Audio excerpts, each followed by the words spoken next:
দুদিন আগে পুকুরের জলে গ্যাস উঠে লাল হয়ে গেছিলো। আর বন্ধুরা, আজকের পুকুরের জলটা দেখো, কোনো জলে গ্যাস নেই, আর জলের কালারটা কিন্তু আবার আগের মতন সবুজ হয়ে গেছে। সকালবেলায় কিন্তু আমার মনটা খুব আনন্দে ভরে গেল। তারপরে জলে নেবে প্রথমে জলের ওপর লেয়ার থেকে একটু জল নিয়ে গন্ধ শুকে দেখলাম যে একদম গ্যাস নেই। তারপরে আবার একটু তলা থেকে জল নিয়ে গন্ধ শুকে দেখলাম কোনো জলে গ্যাস নেই। তো বন্ধুরা, যাই হোক, আনন্দে মনটা ভরে গেল যে জলটা আবার ঠিক হয়ে গেছে। তারপরে জামা প্যান্ট পাল্টে চলে এলাম জাল নিয়ে জলার পুকুরে জাল ফেলতে। তার কারণ একটু জাল ফেলার ইচ্ছা হচ্ছিলো। পুকুর একটু নোংরা পানা হয়ে আছে, তবু ইচ্ছা হয়েছে। আর ঘরের জাল, ঘরের পুকুর, ফেলতে তো কোনো অসুবিধা নেই। আর যেহেতু আমি জাল ফেলতে পারি, তাই চলে এলাম জাল ফেলতে। জানি না মাছ পড়বে কিনা। তো যাই হোক, ওসব চিন্তা করে লাভ নেই। জালটা প্রথমে আমি রেডি করে এই পাশটাই ফেলবো, তার কারণ রোজ আমি জলায় ঘুরতে আসি, আর এই কোণটার দিকে কী মাছ যেন ফুচফাচ করে ঘাই করে। তো দেখা যাক যদি একটা আধটাও মাছ পড়ে।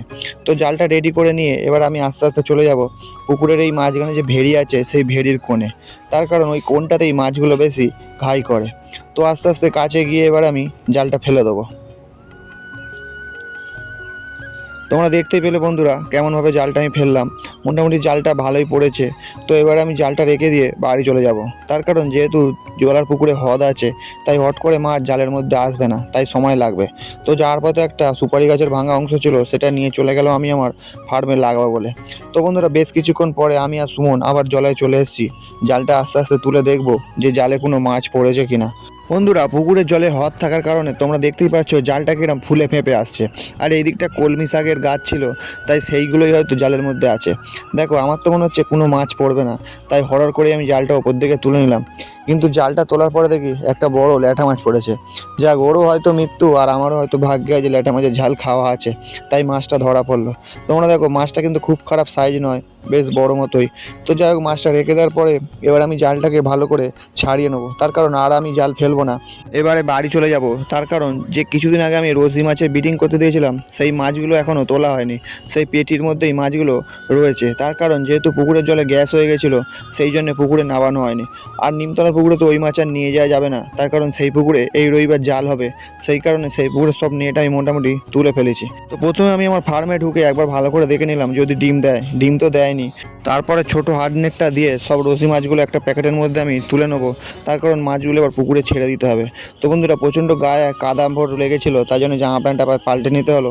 একই দিনে 3টে জামা প্যান্ট আমার পাল্টানো হয়ে গেল। তারপরে মাছটা প্যাকেট করে নিয়ে চলে এসেছি পুকুর পাড়ে। এসে এবার বেশ কিছুক্ষণের জন্য সিজন করতে রেখে দেবো। বন্ধুরা, সকালবেলা জলের কালারটা যেরকম ছিল, বেলায় একবার দেখো পুরো ডিপ সবুজ কালার হয়ে গেছে। যাক, খুব সুন্দর লাগলো। তো মাছের প্যাকেটটা রাখার সময় যেন পড়ে যাচ্ছিলাম, দড়িটা ধরে বেঁচে গেলাম। তো মাছের প্যাকেটটা রেখে দিচ্ছি। এবার এদিক ওদিক করে জলটা তোমাদের দেখাবো। দেখো, পুরো যেন সবুজ আর সবুজ। তারপরে ছোলাটা নিয়ে নেমে পড়েছি। অনেকক্ষণ সিজন করা হয়ে গেছে। এবারে এক ধারের একটা নেট আছে, সেই নেটে এই মাছগুলো আমি ছেড়ে দেবো। তো বন্ধুরা, আস্তে আস্তে প্যাকেটটা আমি ধরে নিয়ে নেটের কাছে চলে গেছি। প্রথমে নেটের ভেতর মাছের প্যাকেটটা ঢুকিয়ে নিয়ে এবারে সিজন করে নিতে হবে। তারপরে পুকুরের জল প্যাকেটের ভেতর বেশ কিছুটা ঢুকিয়ে নিয়ে একটুখানি ধরে রাখার পরে এবারে আস্তে আস্তে মাছগুলো ছেড়ে দেবো। বন্ধুরা, এতে মেল ফিমেল সব একসঙ্গে আছে। কিছুদিন পরে মেল ফিমেল আলাদা করে দিতে হবে, তবে ফিমেল মাছগুলো পেটে তাড়াতাড়ি ডিম আসবে। তো বন্ধুরা, আজকের ভিডিও এই পর্যন্তই। আবার দেখা হচ্ছে আগামীকাল অন্য কোনো মাছের ভিডিও নিয়ে। আর ভিডিওটি যদি ভালো লেগে থাকে তাহলে একটি লাইক করবেন, আর সাবস্ক্রাইব করে চ্যানেলটির পাশে থাকবেন। ধন্যবাদ বন্ধুরা।